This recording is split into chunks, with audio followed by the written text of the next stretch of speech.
En el título segundo del Código Penal, de los delitos contra las garantías constitucionales, disposiciones comunes, artículo 216, se tipifica que serán reprimidos con prisión de 1 a 3 años los jueces y demás empleados que, sin las autorizaciones prescritas por la Constitución, hubieren solicitado, expedido o firmado un auto o sentencia contra el presidente de la República o el que le subrogue, o contra los ministros de Estado, los magistrados de la Corte Suprema, o bien una orden que tenga por objeto perseguirlos o hacerlos enjuiciar. Y en el siguiente artículo, el 217, se dispone que en iguales penas incurrirán los jueces y demás empleados que procedieren del modo que se indique en el artículo anterior respecto de los senadores y diputados mientras gozan de inmunidad, salvo el caso de delito flagrante previsto por la Constitución.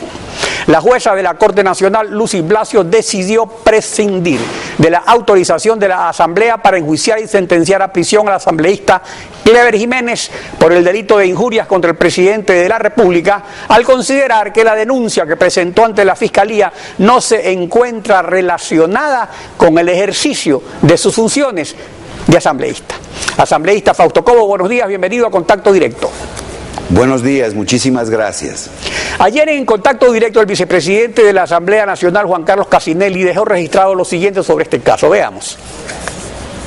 Incurrieron en este delito que ha sido procesado de acuerdo a la ley, con la intervención de fiscal, con intervención de los jueces, pero además con la prerrogativa más importante que siempre la hemos indicado, con la excepción que establece la Constitución cuando un juez considera que no es necesario pedir el levantamiento de lo que se llama la inmunidad, porque en el caso del asambleísta Jiménez se permitió indicar, por ejemplo, que el 30 de septiembre, que fue un hecho de connotación nacional, el presidente ni siquiera estaba en el hospital secuestrado y acusó al presidente de ordenar disparar contra la Policía Nacional. Esos temas no tienen que ver con labores de los asambleístas.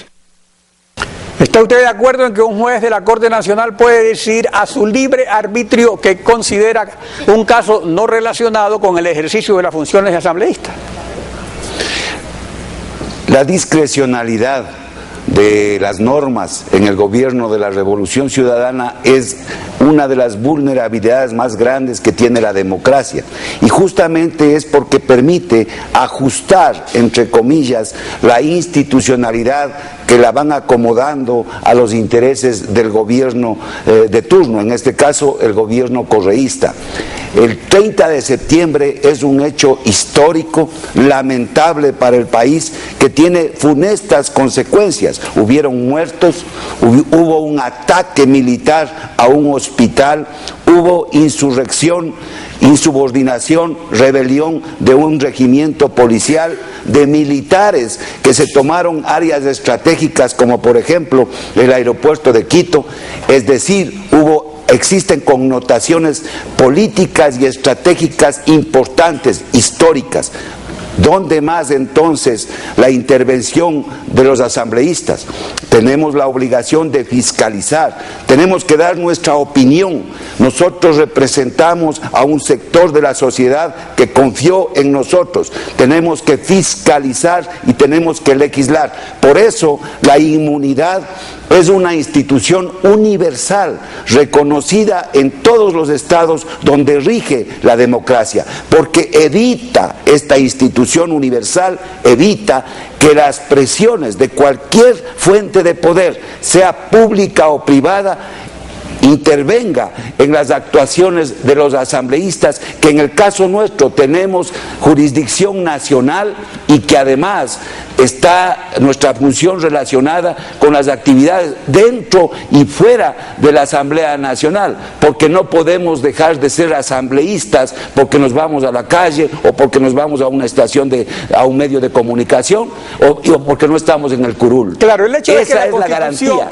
Cuando habla de la excepción, no dice dice que hay excepciones, pero no dice que los jueces pueden a su libre arbitrio tomar semejante decisión. Se imaginan, lo harían en todos los casos, a menos que el asambleísta se ha sorprendido asaltando un banco, traficando cocaína, violando a una menor. Pues obviamente le corresponde a la asamblea como institución tomar una decisión, es decir, que si la mayoría de la asamblea está convencida de que este caso de Clever Jiménez es un caso excepcional, debería decidirlo así, pues, pero no rehuir su responsabilidad de legisladores. A su juicio, ya como están las cosas, porque esto dentro de la tradición tan pésima de la democracia ecuatoriana, ¿qué precedente crea esto? ¿Ya sería un hecho consumado? ¿Ya nada se puede hacer o todavía quedan recursos por delante? Una de las estrategias de este gobierno, y no solamente de este gobierno aquí en el Ecuador, sino de la franquicia del socialismo del siglo XXI en los países donde está imperando, es justamente la estrategia de los hechos consumados. Ellos están en el poder y van consolidando los instrumentos necesarios para ir ejecutando sus acciones. Y claro, nos deja en la indefensión a aquellos ciudadanos que estamos en la otra orilla, que pensamos diferente, que tenemos opiniones diferentes a los hechos, a los fenómenos políticos, económicos, sociales, de seguridad, de desarrollo. Nos deja en la indefensión y lamentablemente para Clever Jiménez, a quien le doy un mensaje de respeto por su valentía, la cobardía siempre debe ser rechazada, repudiada y los actos de valentía reconocidos. Por eso lo reconozco. Yo el día de ayer, y quiero aclarar a la opinión pública, voté abstención en la resolución presentada por Lourdes Tibán por estar en desacuerdo en el tema de convocar a una juez al Pleno de la Asamblea Nacional, porque si bien es cierto, rechazamos la actitud de esta juez, no podemos caer en la tentación de interferir en otra función del Estado. No hay justificación y entonces le estamos dando armas al Ejecutivo para que en la sabatina nos digan: miren estos ignorantes, estos limitaditos, lo que están proponiendo. Ellos me acusan a mí de interferir en otra función del Estado y ellos son los que están proponiendo aquello. Lo que sí podíamos hacer es llamarle, convocarle, exhortarle, exigirle al Consejo de la Judicatura, que es el órgano encargado de la administración, del control, de la disciplina, del cumplimiento de la ley en el sector jurisdiccional, y ellos sí son sujetos de fiscalización por parte de la Asamblea Nacional. Ahora, respecto a actividades de fiscalización que evidente no han sido, ni son, ni serán aparentemente prioridad de la Asamblea, porque ya no se usa esa palabra, por ejemplo en el taller programático que tuvo de Alianza País. Respecto a la inutilidad de los radares chinos que usted denunció, el jefe del Comando Conjunto de las Fuerzas Armadas, Teniente General Leonardo Barreiro, informó el miércoles lo siguiente, veamos. Al preguntarle al alto mando militar sobre la seguridad aérea y el funcionamiento de los radares chinos, se confirmó que esos equipos no sirven. Sin embargo, como hoy estamos no tenemos los radares, estamos supliendo con otros medios, disponemos de medios aéreos, como son los aviones Super Tucanos. No solo son radares, son varios medios que se necesita para un buen control del espacio aéreo. Son los radares, son los aviones, son medios de artillería antiaérea, son radares más pequeños como los de control de frontera, etcétera, etcétera. ¿Cuál es su comentario? Durante 4 años hemos venido denunciando por el cariño, por el respeto, por la lealtad a las Fuerzas Armadas, asuntos que desde nuestro punto de vista y con fundamento no han sido manejados de la mejor forma. No se trata de invertir cantidades de dinero en la sagrada defensa nacional, sino que ese gasto sea realmente hecho, realizado con absoluta responsabilidad, atendiendo a los requerimientos propios de la defensa en estos momentos, a las prioridades. Un elemento fundamental de las decisiones es justamente tomar en cuenta las prioridades. Le pongo un ejemplo: han repotenciado submarinos. Los submarinos son armas estratégicas que actúan en áreas focales, en ultramar, en las áreas donde hay intenso tráfico marítimo. Este momento yo considero que no es prioritario. No son prioritarias esas armas. Sin embargo, los aviones Chitá, que son interdictores y que compraron el reemplazo del material supersónico obsoleto, los Mirage obsoletos, los Jaguar, no tienen el armamento necesario, no tienen los misiles aire-aire. Y los radares un asunto chinos... importante. Esto de los radares fue porque cuando hubo el ataque de Angostura, la incursión militar de las Fuerzas Armadas colombianas, no había radares, pero eso fue hace como 5 años. Y resulta que han pasado 5 años y estamos igual, o solamente por los tucanos, que tampoco fueron todos. La verdad siempre brilla. Y entonces nosotros veníamos anunciando aquello, esos radares no sirven, no están operativos, el gobierno justificaba de una, de otra manera, tratando de tapar este hecho lamentable.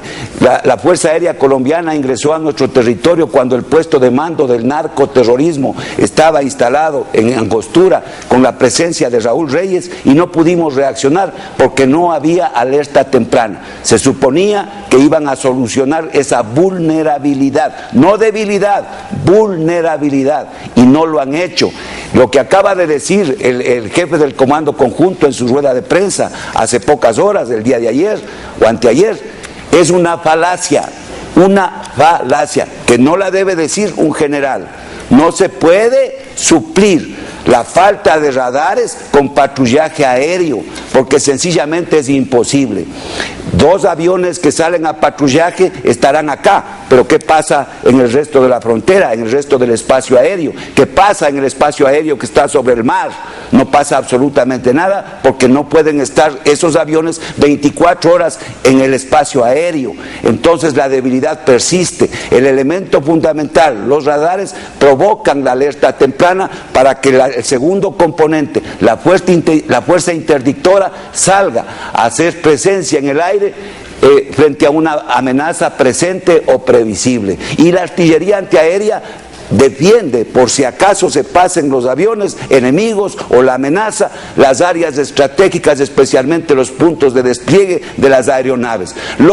Las personas que no entienden de defensa nacional se comerán cuento, pero los supertucanos jamás podrán reemplazar los radares. Es una medida complementaria a los radares, pero no los reemplaza. Bueno, eso queda claro. Pasemos ahora al tema venezolano, donde no se quiso dar paso al reconteo total de votos, basados en que el proceso de totalización, como así se llama en la ley venezolana, está automatizado. Pero aquí lo interesante es la experiencia venezolana con la nuestra, comparado con el sistema ecuatoriano, que es similar, no exactamente igual, y donde expresamente está reconocido en la ley el derecho a pedir reconteo. En las últimas elecciones, el Consejo Nacional Electoral del Ecuador aceptó las solicitudes de reconteo parcial de votos que se presentaron en ciertas provincias por Sociedad Patriótica, Madera de Guerrero y no recuerdo, o Pachacuti, tengo entendido también. ¿Qué pasó aquí con el reconteo?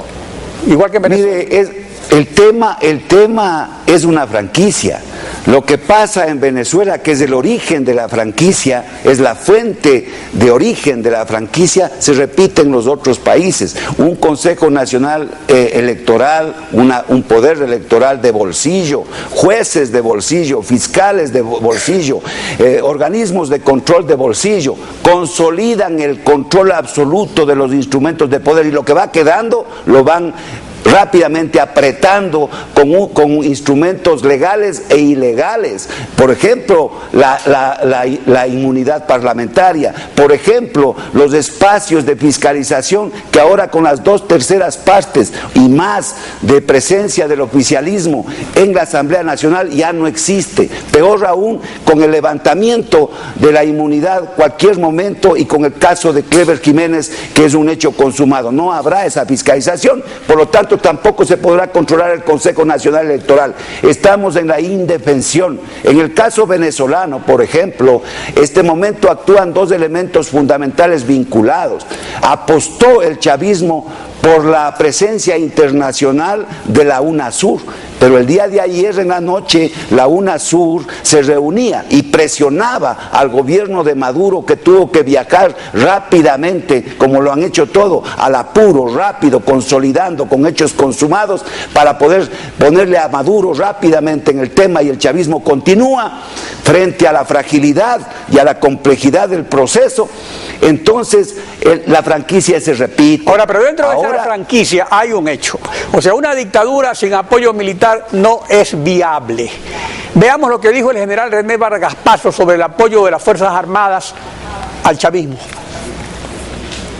Las Fuerzas Armadas venezolanas están totalmente politizadas con el chavismo, son de Chávez, porque así nació, de un intento de golpe de Estado militar, y eso se ha proyectado. Y lo dicen abiertamente, no lo ocultan. Entonces yo veo difícil que un presidente opositor pueda gobernar sin un respaldo de las Fuerzas Armadas. Ahora, Hugo Chávez y Lucio Gutiérrez se sublevaron siendo coroneles. A Hugo Chávez en el 2002 lo destituyeron por pocos días y recuperó el poder. En cambio, con Lucio Gutiérrez los militares aplicaron el manual del golpe perfecto y reconocieron al vicepresidente. Aparte de ese detalle, ¿cómo es que Chávez y los gobiernos bolivarianos que siguen el modelo chavista han consolidado un apoyo militar sin fisuras, granítico? ¿Es el discurso político revolucionario o son los petrodólares?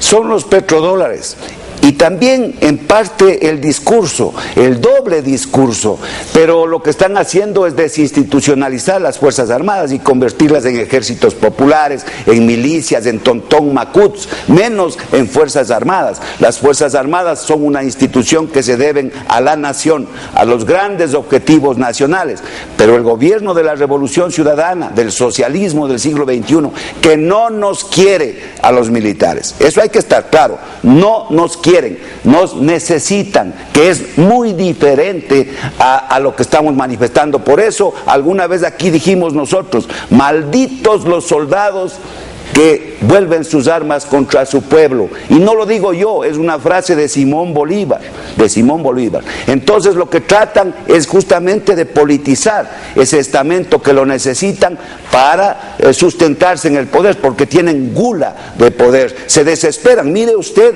no saben afrontar la dificultad.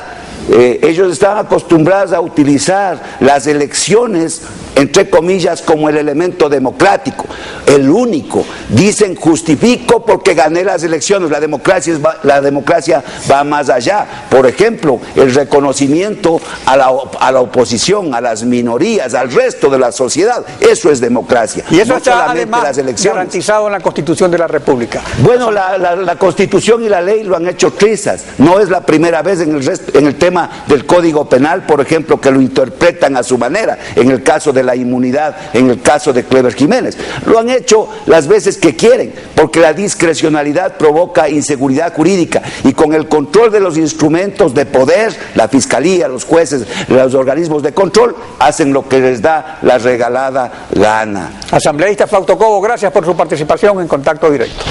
A usted, Dios le pague.